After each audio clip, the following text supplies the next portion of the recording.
מוקדם יותר היום שוחחתי עם ידידנו הנשיא טראמפ. متوسل میشن به کسانی که অবশেষে মধ্যপ্রাচ্যে দীর্ঘদিনের উত্তেজনা প্রশমনে বড় ধরনের অগ্রগতির আভাস মিলল। ইরানের সঙ্গে একটি শান্তি চুক্তি সমঝোতার প্রায় চূড়ান্ত পর্যায়ে রয়েছে বলে জানিয়েছেন মার্কিন প্রেসিডেন্ট ডোনাল্ড ট্রাম্প। সামাজিক যোগাযোগ মাধ্যমে ট্রাম্প জানান, এই সম্ভাব্য চুক্তির একটি বড় অংশ জুড়ে থাকবে গুরুত্বপূর্ণ হরমুজ প্রণালী পুনরায় খুলে দেওয়ার বিষয়টি। খুব শিগগিরই চুক্তির সব বিস্তারিত আনুষ্ঠানিক ঘোষণা করা হবে বলেও আশ্বস্ত করেন তিনি। এদিকে তেহরানের পক্ষ থেকেও এসেছে ইতিবাচক তবে কিছুটা সতর্কবার্তা।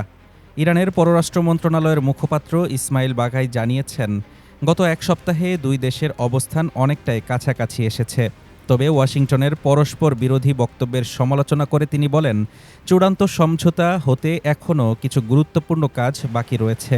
ইরানের লক্ষ্য 14টি পয়েন্ট বা দফার উপর ভিত্তি করে একটি কাঠামোগত সমঝোতা স্মারক চূড়ান্ত করা, যা পরবর্তীতে স্থায়ী রূপ নেবে।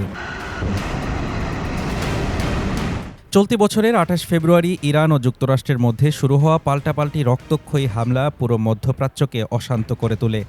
তবে এপ্রিলের শুরুতে কার্যকর হওয়া যুদ্ধবিরতি মূলত এই স্থায়ী শান্তির চুক্তির পথকে সুগম করেছে।